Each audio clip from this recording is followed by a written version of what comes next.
This special meeting of the Board of Education is now in session. We welcome all of you who are participating here in person. It's nice to see people here, and virtually. Like all meetings of the board, this meeting is open to all who wish to attend. At this meeting, we will be discussing the ILG report and considering a resolution of public censure. Because this is a special meeting, we will not hold public comment at this session this afternoon. These proceedings are being digitally recorded and broadcast live on the DPS Vimeo website, which can be accessed from the Board of Education website. Spanish language translation is available by telephone. The number is 252-692-0112, PIN 264-824-277#. And I understand we now have Spanish translation. Is that correct? Perhaps not. All right. Does anybody know? All right, we'll keep going. Hopefully they're translating and I'm not aware of that. Once again, welcome and thank you all for being here today. I'd like to, as many of you have figured out, Reverend Lorvik is participating virtually today. Welcome, Reverend Lorvik. Ms. Atwood, could you please call roll? Director Anderson? Here. Director Bacon? Present. Director Balderman? Present. Director Kovian? Present. Reverend Lorvik? Present. Dr. O'Brien? Here. Dr. Olson? Present. We convene this meeting today so that as a board we can address the findings of the independent investigation into allegations made against Director Tay Anderson and get back to the work we were elected to do. To be clear, today's meeting is a public meeting, but is classified as a special meeting. In accordance with board policy, today's meeting was publicly announced more than 24 hours in advance. Also, in accordance with board policy, the public was made aware of the resolution before the board today. As a special meeting, excuse me, it is very important that we do not have disruptions during this meeting. If a member of our listening audience in this small room is disruptive, we'll provide a warning and then we will ask you to leave. Before us today is the resolution of public censure. On April 5th, 2021, the board authorized Investigations Law Group, otherwise known as ILG, to conduct an independent investigation into allegations made against Director Anderson. The board authorized this independent investigation for two reasons. First, as a duly elected officials, we have a responsibility to ensure that all students under our care are safe. We also know that Black women and women of color tend to be dismissed when they come forward with an allegation. We believe their voices needed to be heard and protected. Second, we also understand that all too often baseless allegations are made against Black men and are taken as truth without sufficient evidence. We did not want to see that happen here. In fact, we did everything within our power to ensure Director Anderson would receive due process. Our constituents wanted and deserved answers, so the board authorized a team of professionals who are trained in matters that race and gender play in our society to conduct a fair and independent investigation. Director Anderson and his attorney agreed to this investigation. We will now turn to item 2.01 for a discussion of the ILG report and consideration of a censure motion. We have been presented with a draft resolution of public censure for this discussion. Just a point of order, do I read it out loud to read it into public record here? Yes, President Olson. It would be best, I think, for transparency to read it out loud so that there's clarity around what the resolution is for the public. All right, just wanted to be sure, thank you. You're welcome. I will read the resolution of public censure into the public record. Whereas under Board Policy BC, Board Member Conduct, members of the Denver Public Schools Board of Education are holders of a public trust, which is created by the confidence with the Denver Public Schools community places in the integrity of its public officers. And whereas to preserve this confidence, the board is committed to operate in the highest ethical standards. And whereas earlier this year, the board authorized Investigations Law Group to conduct an independent investigation into allegations made against Director Tay Anderson, and the board received the report on September 13th, 2021. And whereas though the most grievous allegations were not substantiated for the reasons outlined in Section 5 of the ILG report, Director Anderson has not met the highest ethical standards of the board in violation of Board Policy BC.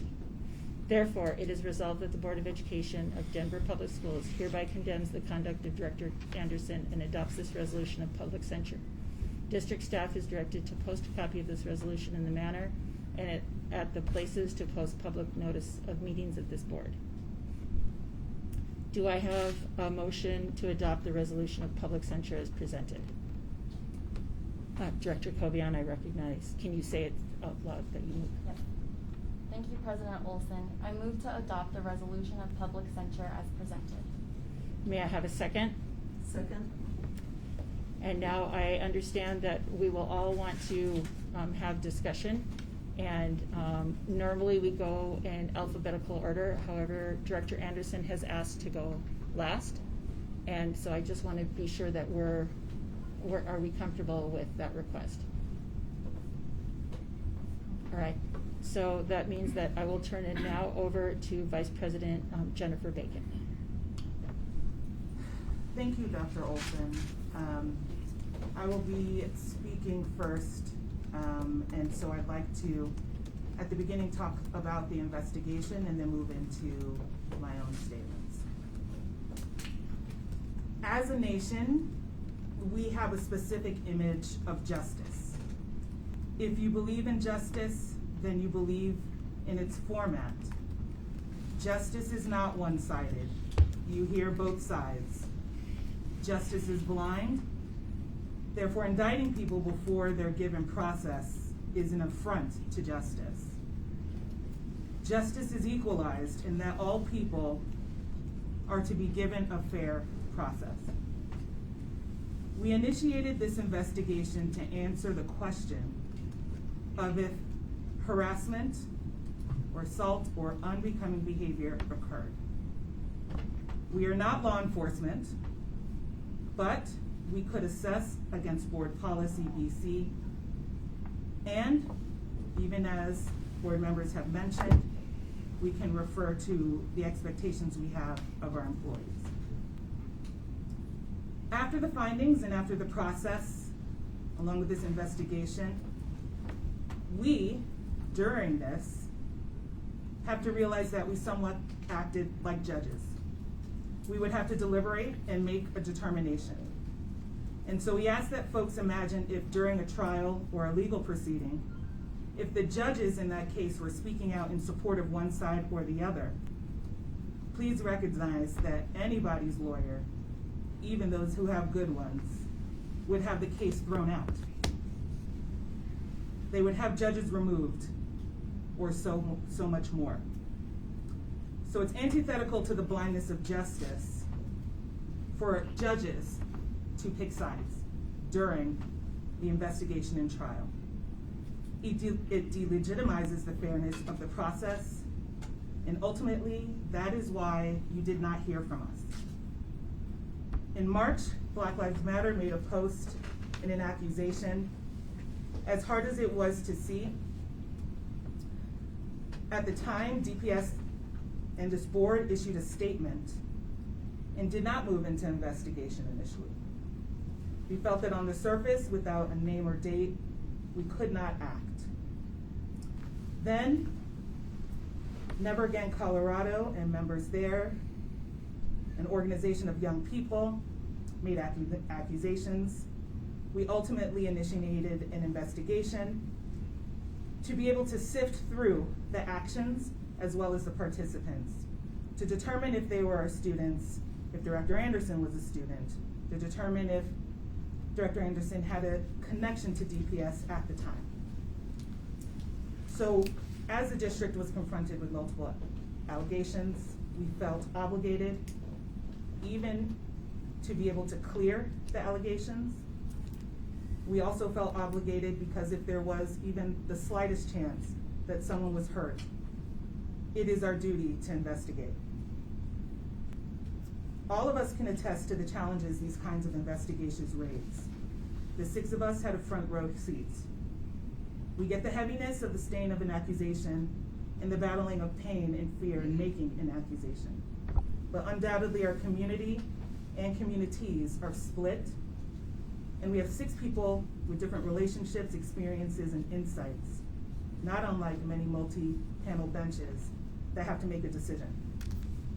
But what we do know is 2 things. First, our top priority is the safety of the children we serve. And if there is even a 1% chance someone has been harmed, we owe them, their families, and those who love them the opportunity to find out. This is part of the reason why people feel safe. There are rules, such as mandatory reporting, and consequences to ensure it. And as an institution, with the responsibilities that we have, we cannot tell a parent their child is not worth it. We also cannot pick and choose who we investigate. We cannot open that door on an off chance people will exploit it. The pursuit of safety is priceless, and I believe we are unapologetic about that. Second, as advocates and actors for equality and equity on this board, we know that this board has demonstrated those values and commitments to those values in the past. Therefore, we believe in due process. DPS is not law enforcement, and the length of our arms into the world are short. Unfortunately, we cannot control everything and everyone, especially out in our community, whether it's in person or online. But as much as we can't control the world, we will control ourselves and demonstrate that an institution can be seen acting fairly, something that we believe this country so desperately needs to see. At no time did DPS publicly indict Tay or Director Anderson, name call. DPS and the board did not expel Director Anderson or ask him to resign, nor did we talk about our own individual impressions, as we felt that we had to reserve that until our investigation was complete. Even though we have been lambasted, we believe maintaining integrity of the process was integral. The district cannot afford to lose its organizational integrity, nor can we financially afford having our investigation delegitimized, so much so that it needs to be conducted multiple times. Lastly, we all heard questions about how long the investigation took, and now that it is concluded, we owe the community swift deliberation. In the time this investigation has taken, we have given and let capacity to address, we have given up capacity to address our DPS issues, from enrollment to defining high quality schools. And we know that no one person is DPS. We all are. So now you'll hear from each of us, as this is the space that we will speak. I'm gonna take a breath. Would you like, okay. Okay. Thank you for your grace. Of course, no, of course. All right, so this is what I'd like to say to our community as well, and my colleagues here, as well as Director Anderson. These are words from myself. I know the undignified and horrid treatment of Black men, particularly in this country. I am a Black woman with Black brothers, cousins, uncles, and my father. And because of them, I am a Black lawyer. The generational and concurrent external and internalized pain of systemic racism, from the horrors of lynching that my own Mississippi and Florida eyes have seen, are not lost on me. And I have accepted as part of my soul that my impact and purpose of me being in a position within an institution would be to reshape how a Black man is treated in the toughest of circumstances. I would be sure, as my commitment in this process, that the DPS board and staff would consider this, would consider Director Anderson, would consider our culture and cultural context in this investigation. For what we could control, we could control that. I also committed to be sure that this institution would issue no indictments about Director Anderson, nor create or join a mob. But as much as I wanted to do these things, I could not control everything. And it is not lost on me either that there are people who want to hurt Director Anderson and have exploited this opportunity to do so. White supremacy is real, but some of us can only take people so far. And we also need to recognize that personal actions need to be held accountable too. What is also not lost on me is the irony that those who are privileged would act in a privilege masqueraded by allyship to make me qualify myself and my blackness. I will not tolerate that. I'm not surprised though, because the work and word of a Black woman is to do and endure all things and still be devalued, abused, or tossed aside. We are seldom included in the narrative of pain of Black folk. We are strong and angry because people seldom come to our rescue and advocate for our trauma. And when people do come, they are destroyed at all costs, even if it impacts our broader community. The conversation of lynching now in our community also doesn't focus on those who are scared, those who look like me. The focus is still on women who do not. This deserves our time and conversation in our community. And I know we will move forward and convene. As a Black woman and your elder, Director Anderson, on this board, you and I, our work are inextricably linked. At DPS, we have been the brains and brawn for Black kids. And you may not know this. When you talk, I talk. And what happens to you happens to me. I am often held responsible for you.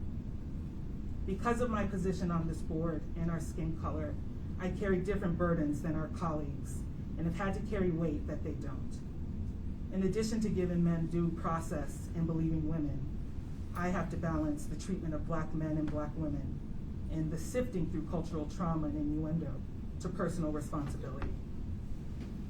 To that end, I have been around you since 2017 and seen and heard from myself additional pieces of insight for this investigation.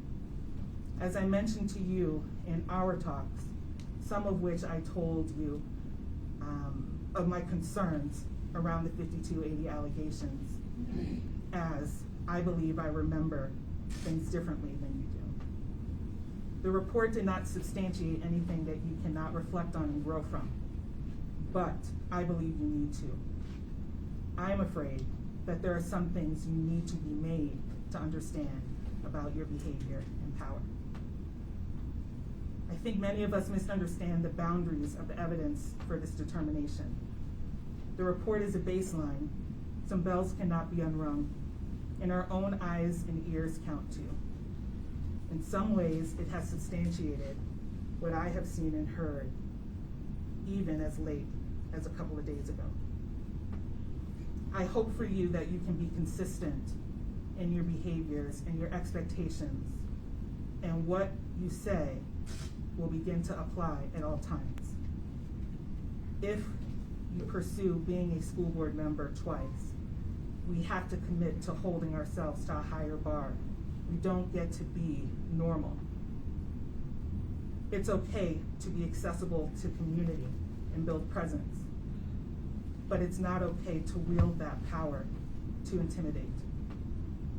You are an elected official, a director serving in the management capacity of an institution whose work and function is to support all children in this city. That means anyone who's at least 18 or under. Just as a corporate board member or manager can't behave a certain way, neither can we. And even though we are elected officials and we are allowed to engage, we have to be mindful on how those that we are responsible for will perceive our power. There is a line between defense, speech, and intimidation. I have felt it, and I can't imagine what many people would see and how they wouldn't perceive it to feel the same. Undoubtedly, you have been through the ringer, And you have been treated unfairly in a lot of respects. You have not been convicted of a crime, but I hope that you learn and know what is acceptable for what you can control and do with your own hands and mouth. But because there is no finding of a crime and the level of impropriety, however, warrants to me note, I do not think you should be removed from the board, but I do think you need to be held accountable and know the boundaries of your behavior. That's my statement. Thank you, Vice President Bacon. We'll next move to Director Scott Balderman. Director Anderson, from the day I met you, I saw a young man with huge potential that could effortlessly bring people together with your passion for social justice. I see someone with the ability to make impactful policy changes in public education. And it is clear many look up to you, including students within Denver Public Schools. And based on my decision today on District Policy BC titled Board Member Conduct, it states, quote, "Public office is a trust created by the confidence that the public places in the integrity of its public officers. To preserve this confidence, it is the desire of the board to operate under the highest ethical standards," unquote. I am so disappointed in the substantiated claims in Section 5 while you were serving in a position of power as a board member. They are far from meeting the threshold of highest ethical standards. They include flirtatious online interactions with a DPS student and 2 instances of social media posts that were substantiated to coerce and intimidate witnesses. The board has no authority in this situation other than to vote for censure. That is what I will be supporting today, because I want the board to move forward and get back to focusing on supporting students and their families. It is also my obligation as an elected official to move forward, and I am committed to doing so. To any victims of assault, I acknowledge you and I support you. There are resources available to you through DPS. Please do not hesitate to reach out to them for help. Thank you, Director Balderman. We'll next go to Director Angela Kovian. My name is Angela Kovian, or Ankala Kovian, and I represent Southwest Denver.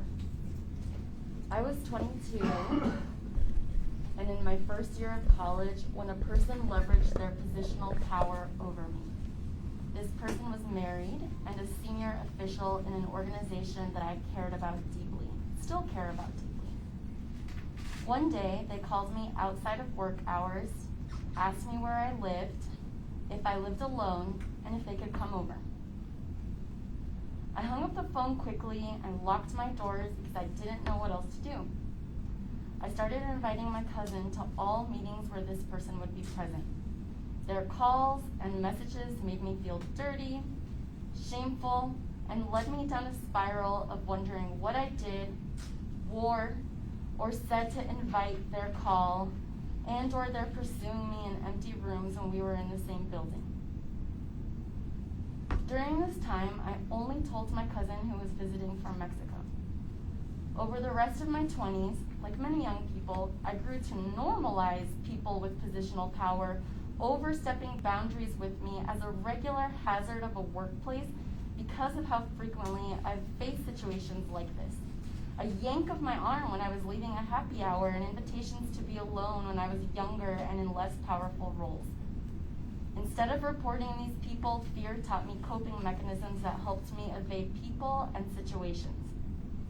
I came to the ILG report with these experiences in mind, but also with the responsibility and the charge of our office as school board members and our duty to students, including my former students who are still in our school system.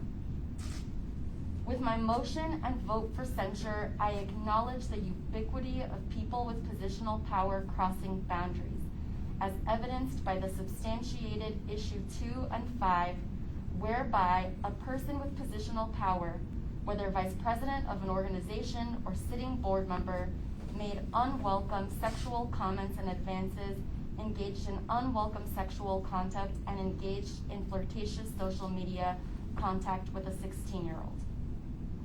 However, my motion and vote for censure, I want to clearly communicate to DPS students, especially those who identify as femme, girls, or women, that while such behavior is common, it is wrong for those with positional power to cross personal boundaries. It is and was wrong for Director Anderson to violate the personal boundaries of young women when he was vice president of Never Again Colorado and while a board member. To women and people who have ever reported sexual harassment or assault, I'm sorry that when you report it, it doesn't always turn out the way you need or want it to. Especially to Black women who have ever reported sexual assault or harassment. I'm sorry our systems fail you. It tortures you and it haunts you. I have held the hands of family, friends, and loved ones when systems fail us. It is wrong for those with positional power to cross personal boundaries. Those in elected office, especially those charged with students, are responsible for creating safe and inclusive environments and overseeing systems that are responsive when trust and office are violated. It is wrong for those with positional power to enable a culture that suppresses voices of those who need us most. It is and was wrong for Director Anderson to make, quote, 2 social media posts during the investigation that were coercive and intimidating to witnesses. Substantiated issue 5. It is wrong for those with positional power to enable a culture that suppresses voices of those who need us most. It is important to note that, as my colleague Director Balderman stated, the Board of Education does not have the legal authority to remove a director for office. Only voters determine whether they want a particular director to serve on the board, not other directors.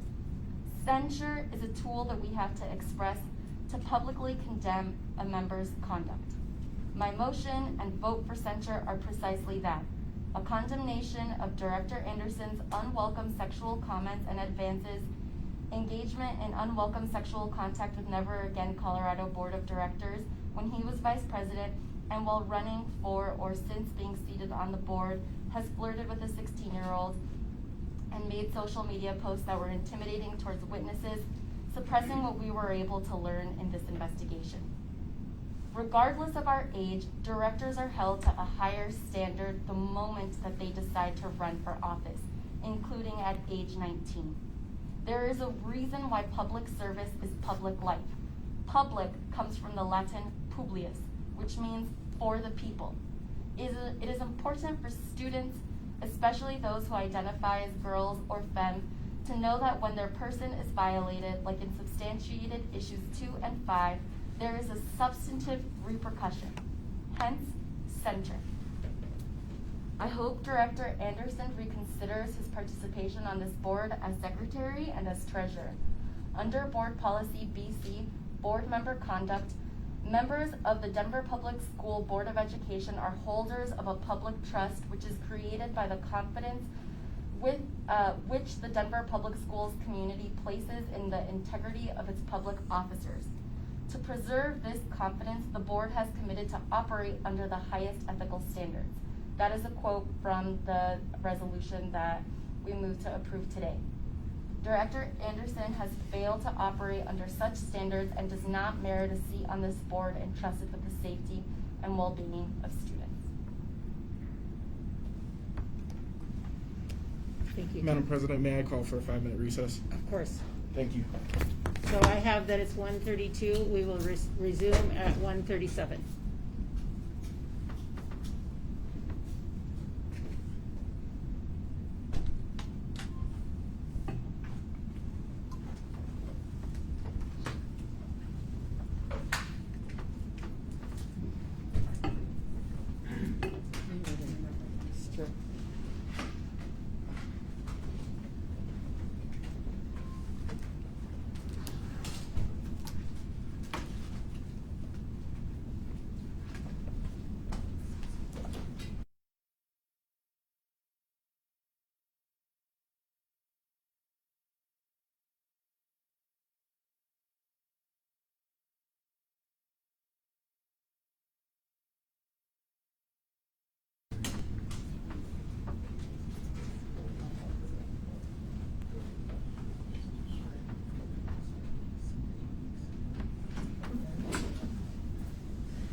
You know what? I'm gonna step back down.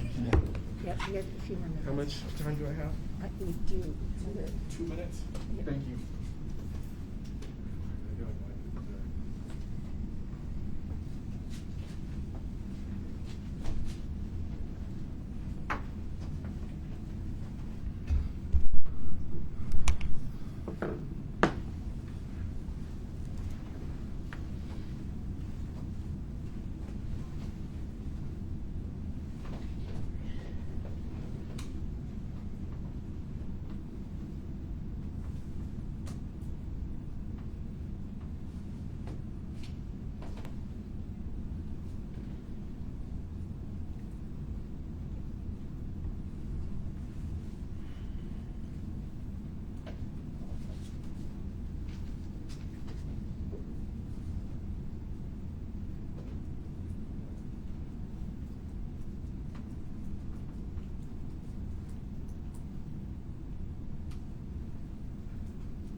I didn't want to take up too much time. I want to get this on.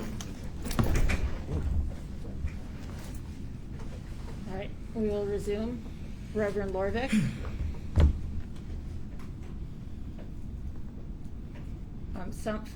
Reverend Lorvik is muted. There we go. Could you start again, please? You were muted. Yes, ma'am. The opening words of Board Policy BC on board member conduct as shared by Directors Balderman and Kovian bear repeating. Public office is a trust created by the confidence that the public places in the integrity of its public officers. To preserve this confidence, it is the desire of the board to operate under the highest ethical standards. These words that open our policy on board member conduct have served as a foundation for my reflection since receiving the report on Monday. Now, I have seen Director Anderson's statement and press releases with the bolded headline, "Cleared on all sexual assault allegations." For some, that might be all there is to this, but the report contained more than that. Patterns of behavior unbecoming a board member is a critical phrase. It demonstrates a breach of the public trust and a failure to embody the highest ethical standards. I'm troubled by both the behaviors and the pattern. One cannot be a director on the school board and fraternize, let alone flirt, with anyone school-aged or potentially school-aged. I'm speaking of substantiated findings that occurred while Director Anderson was serving as a board member. Our election to this board gives us positional power that ethically prohibits relationships with those we serve and govern in the DPS system. It also requires us to avoid any situations where even the appearance of impropriety could exist.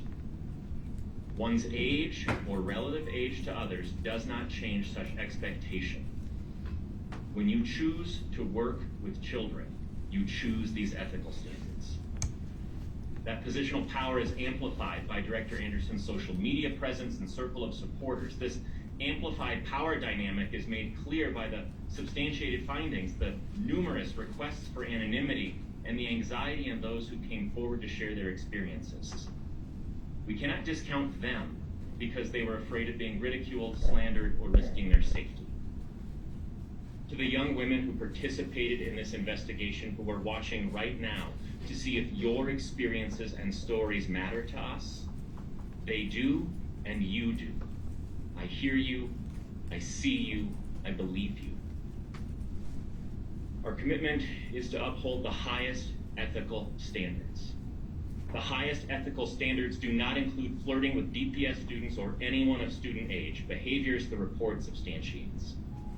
The highest ethical standards do not include coercion and intimidation, behaviors the report substantiates. I support a motion of censure because this is how we as a board demonstrate there is a line and it was crossed.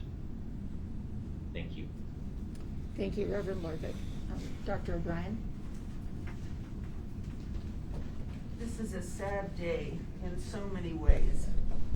my heart goes out to the young women who weren't heard or who were afraid to be heard.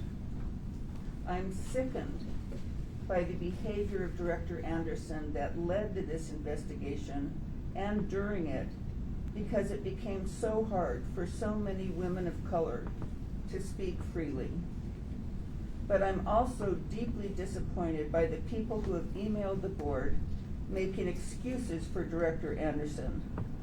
To say he was only 19 when the first allegation is based ignores the pattern of behavior that continues to this day and that does not meet our highest ethical standards.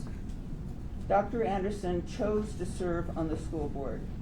He is in a position of authority and leadership in Denver, but he has set no boundaries between his personal behavior and his powerful role on the school board. And therefore, I will vote to censure. Thank you. Thank you, Dr. O'Brien. My name is Dr. Carrie Olson, and I represent District 3 on the Denver Public Schools Board of Education. The investigation and the report that we received tells us a few things. The most important is that the most egregious allegations were unsubstantiated, and for that we are deeply relieved. However, we must also address Director Anderson's behavior while serving as a board member. The report identifies a disturbing pattern of inappropriate behavior, poor judgment, and an air of intimidation that cannot go unanswered. The investigation found that while serving as a board member, Director Anderson, quote, had flirtatious social media contact with a 16-year-old, unquote. One might defend these as simply saying Director Anderson ended the communication when he learned the female was only 16 years old, but it wasn't an isolated incident. The report also reads a second instance of communication with a high school girl that was, quote, objectively flirtatious, unquote. For a board member, this is not okay, and it can be traumatizing to the student and tarnishes the integrity and high ethical standards of a school board. I do not believe, as some have said, that this is simply the regurgitation of missteps made by a 19-year-old man, as Director Anderson was an adult serving in a position of authority on a school board when he pursued these women. In addition to this, the report demonstrated that Director Anderson made 2 social media posts on his personal social media page during the investigation that were deemed to be coercive and intimidating toward witnesses, as these posts were widely circulated outside of his personal page. Director Anderson has said that he did not intend for these remarks to be retaliatory nor circulated widely.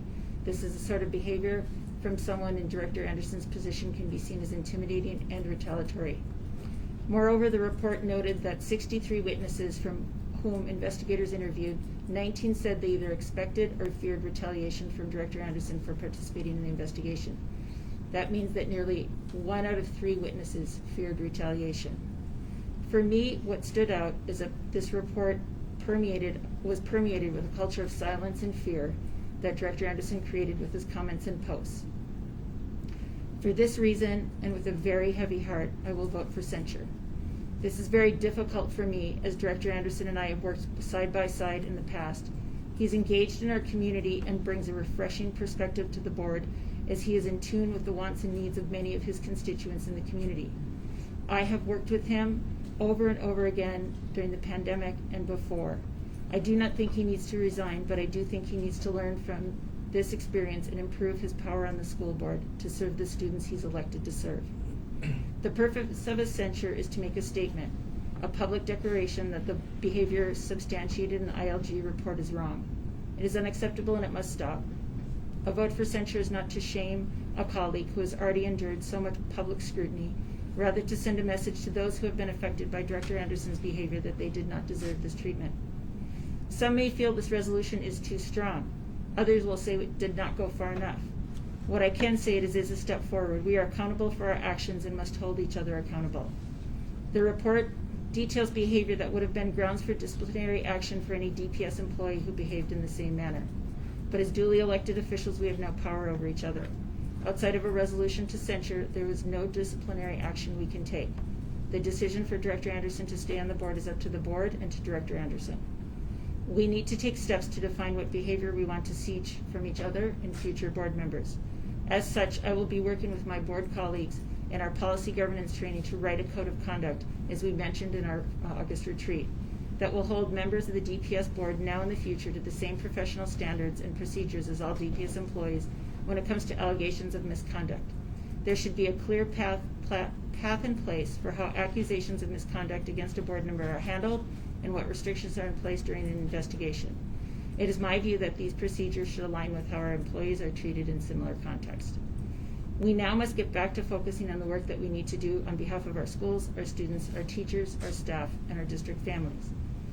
Director Anderson, I am prepared to continue to work with you. I shared this with you last night. I'm prepared to serve the people of the district. I'm committing to you here and now that I will find a way to work together with you again. We've talked about having a facilitated conversation. I'm dedicated to helping us have a better relationship during the remaining of our time together on the board. I invite all of my colleagues to join me in working together for the DPS community, especially our students. I want to close by saying that I acknowledge the fear and pain that young women have experienced through this investigation. We also recognize that this process has been difficult for many people in our community. For that, I am deeply sorry. Our students have the right to feel safe. If anyone feels victimized, assaulted, or harassed, I want to encourage you to tell a safe adult and get the support and report the behavior. I will now turn the floor over to you, Director Anderson.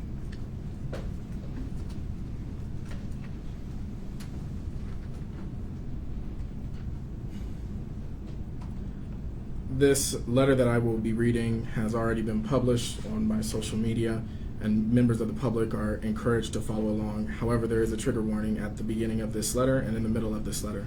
This letter contains pictures of threats to myself that I have received over the last few months. These include various profanity, various slurs, both racist and homophobic, and demands for me to commit suicide. The National Suicide Hotline is 800-273-8277. Once again, the National Suicide Hotline is 800-273-8255.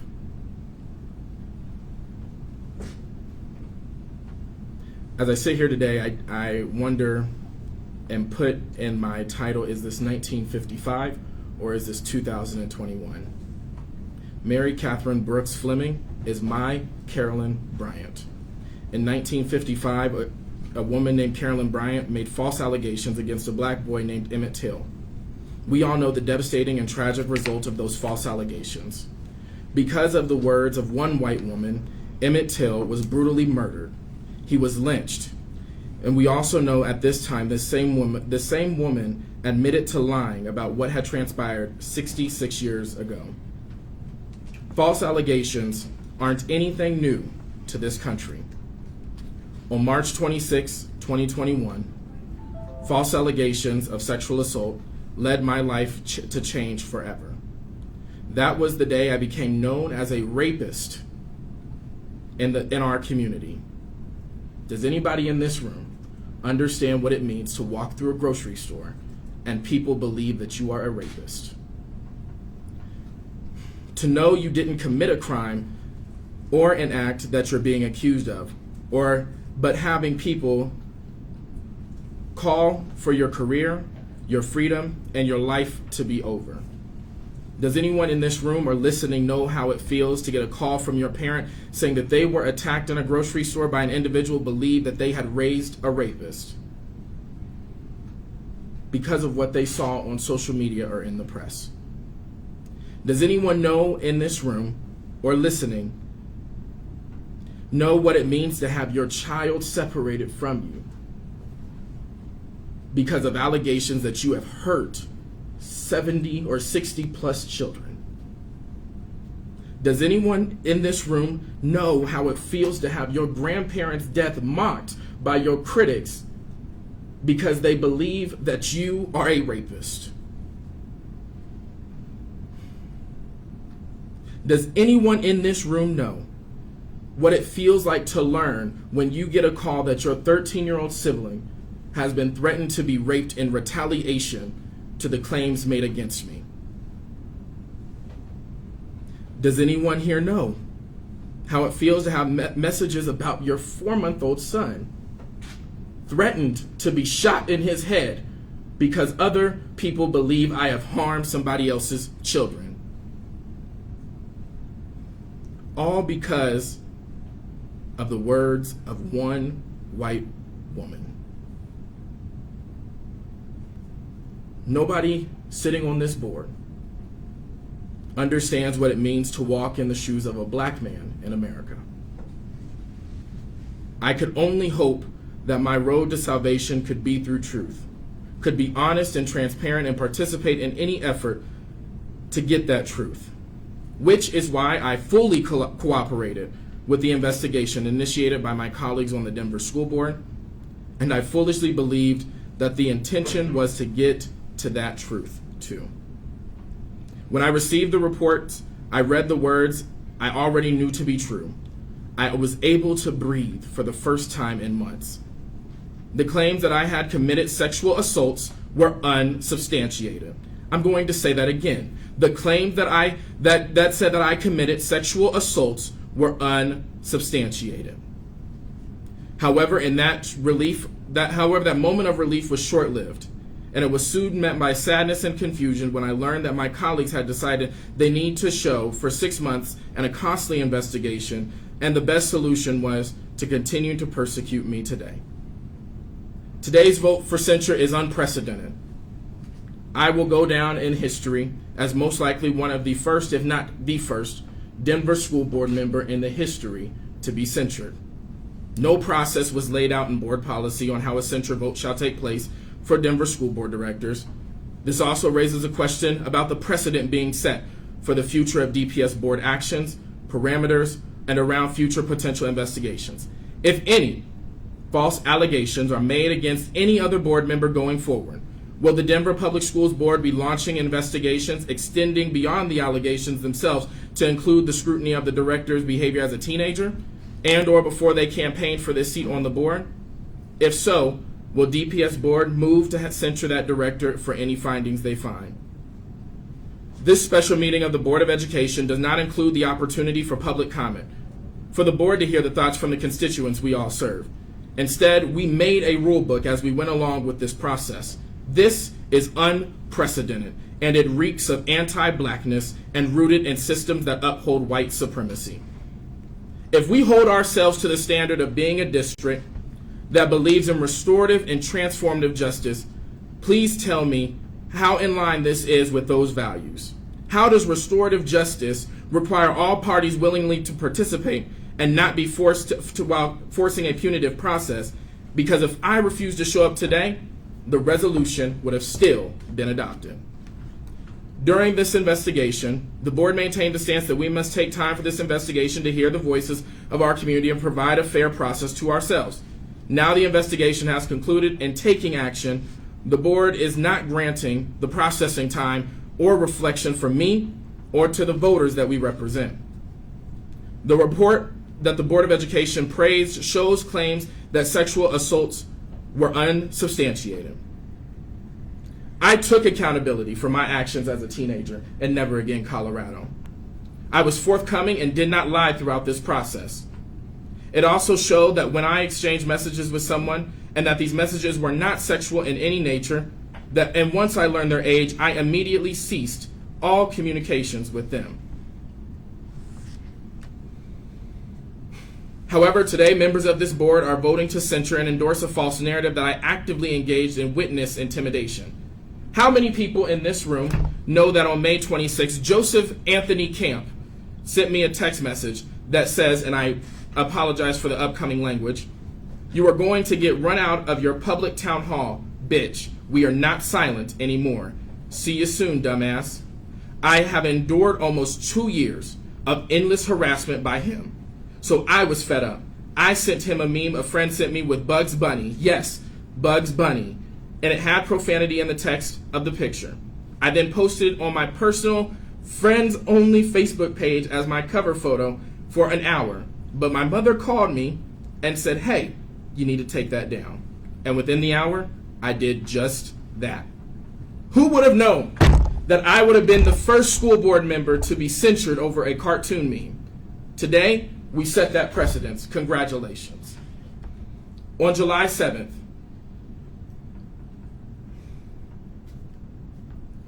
this board will also set a new dangerous precedents and allowing the board to interpret others' words and decide their intent by saying, I continued witness intimidation, shunning, and retaliation on a Facebook post on July 7th, 2021. This post was made a week after the investigations law group alerted my team that the fieldwork in all interviews, had been concluded. How would I be intimidating anyone from a process that has been closed? In fact, it was explicit in saying that I would not retaliate against anyone. Yet, knowing the investigation was over, one of you at this table decided that was a threat. Earlier, the ILG report concluded that my public statements prior on July 5th did not impact their investigation. This post was locked down to my friends only on Facebook, and it was not a public statement from my attorney or I. So how would this post be considered witness intimidation if my public statements prior were deemed not to have interfered with the process?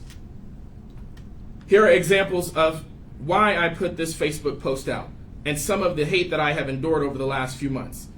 Again, I read a trigger warning at the beginning of this, and I apologize for any young audience listening to this message. These messages come from across various different people from the city and county of Denver and beyond, and these started on March 26th when BLM 5280 issued their first statement. You should do us a favor and kill yourself. Tay Anderson is a worthless bitch. I hope you can't breathe the next time you're on the way to work because you suddenly have a major heart attack. You sick bastard, accused of molesting 60 kids, you should be in jail. Coon, you are a dumb coon, high school failure, piece of shit, racist fucker. Blacks are the lowest IQ rates in all the races, you fucking ape.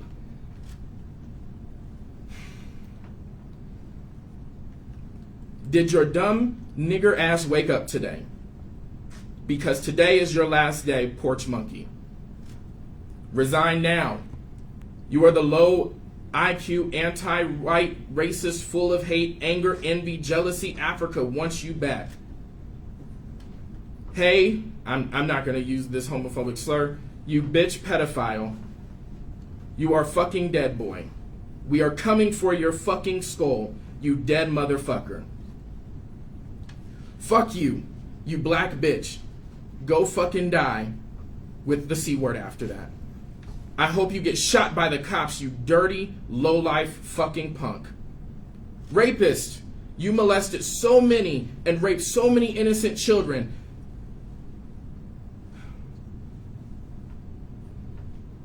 That it would be a shame if something happened to Khalil.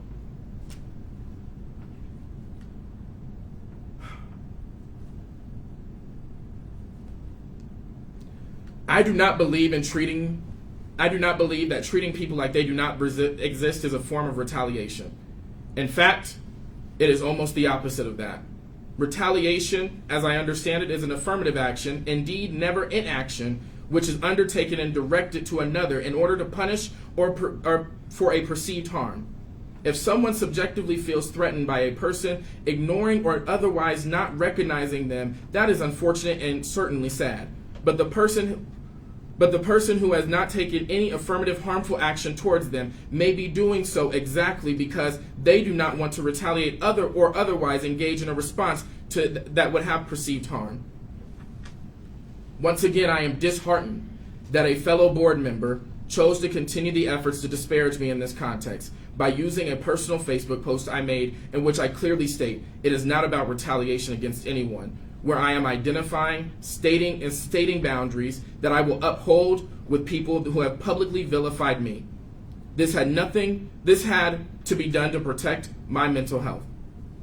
I am under no obligation to acknowledge anyone's existence as a public official or not, especially if their actions have harmed me. It is ludicrous for anyone to make the argument that by choosing not to allow people who have harmed me into my life and that this would constitute an act of retaliation, particularly if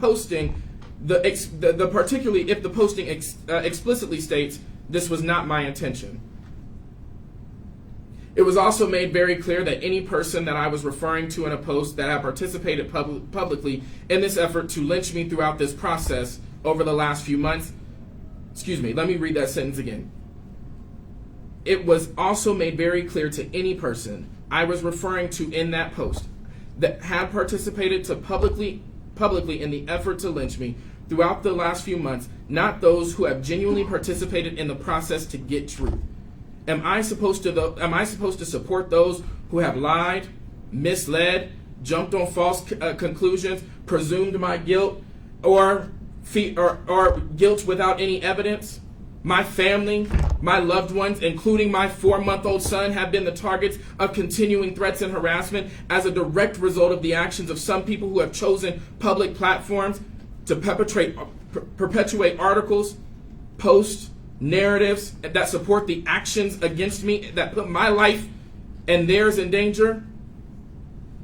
My efforts to call out those who have made false allegations, racist attacks, and who have attacked my family and friends are efforts to assert my innocence and protect those I love. I have never intended, sponsored, or participated in any act to punish the underlying individuals themselves, and I do not believe there's any evidence that proves otherwise. Finally, as a public official, I do not believe that I give up my right to defend myself from serious and false allegations. Today, I will become the school board member to value my safety, the safety of my family, to guard my own mental health, and not to engage with anyone who sought harm against me to be censured, which I wholeheartedly believe is a violation of my constitutional rights of free speech. Next, in 2020, I met someone via social media. We engaged in a non-sexual conversation for a few days, and I later found out this person's age, and I was the one to end all communications with them after discovering this person was younger than I was. I did not know much about this individual other than we were friends on Facebook. It was Tuesday of this week that I learned that this student was a student in the Denver Public Schools. Do I acknowledge my mistake? 110%. Let me just say that again. Do I acknowledge my mistake? 110%. But there is zero evidence that supports any of the assertions that I knew anything about this person and still pursued them. It is important to note that this individual did not come forward to ILG citing claims of harassment. I willingly gave this information to ILG in the spirit of transparency. This was not uncovered in this report because I willingly gave 9 News on July 15th this information. At the end of the day, all of this was outside of the scope of the original investigation.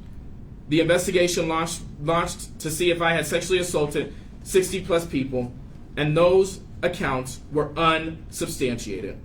Now, as you vote to censure me, it should be a duty from every member on this board to combat the misinformation that I am a rapist when your own investigation showed that I am not. Since the Denver School Board is not voting to censure me on my personal life outside of Denver Public Schools into behavior that I have openly admitted to and been held accountable for in 2018, I hope that we do not waste any more district resources seeking to unredact this report any further, and we can move forward after today. Over the last 6 months, the work of this district has been sidelined by unsubstantiated allegations. We have lost sight on the important issues at hand, like student achievement, the spread of COVID, the lack of social emotional support, the crisis in our transportation system, the lack of adequate school nurses, and I do not believe that right now we are in line with any of our core values. And I am committed to healing the harm that this entire controversy has caused to our communities. But I cannot and I will not do that alone. There must be a commitment from this board to seek true, transformative justice to heal the harm that all of us have experienced. Nothing is more important than the work we do to create safe pathways for survivors in our community who come forward, share their stories, and seek true restorative justice. The restorative decisions we are making right now as a community are an opportunity to strengthen our sex education and consent courses in the Denver Public Schools. The space we hold right now is a precipice to be bold in how we refute racist narratives that have plagued sexual violence for so long. I believe the important message that can be conveyed at this time and this finding is that the unsubstantiated claims against me is no way a victory over survivors, but as an opportunity for us to reconsider how we view and create not only restorative but transformative justice for survivors, falsely accused, and correctly convicted. Dr. Martin Luther King said, "We will remember not the words of our enemies, but the silence of our friends." Thank you, Director Anderson. I'd like to ask for a moment. I'd like to consult with our board attorney in the hall, if I could please. Give me about 3-4 minutes.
Thank you. I would ask if there's any further discussion. Is there anything, anyone else? Dr. O'Brien? Oh, sorry, I thought you were looking like you were. My glasses down. Like you were looking like you were ready to say something. No, I guess I really had hoped that this would be a bit more of a opportunity for introspection, and apparently it's not going to be. Does anyone else? Reverend Lorvik? Just want to make sure everyone is fine with where we are. So I would like to say something. Director Anderson, I heard you say that you would like to commit to work with people on this board.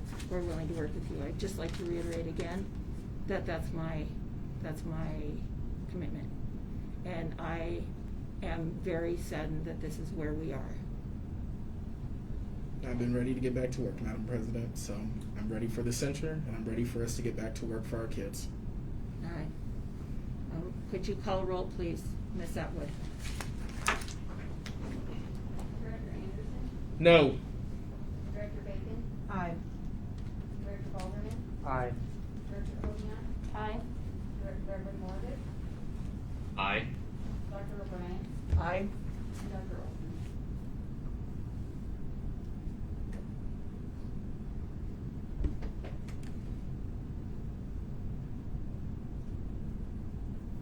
Aye. Thank you for attending. This meeting is adjourned.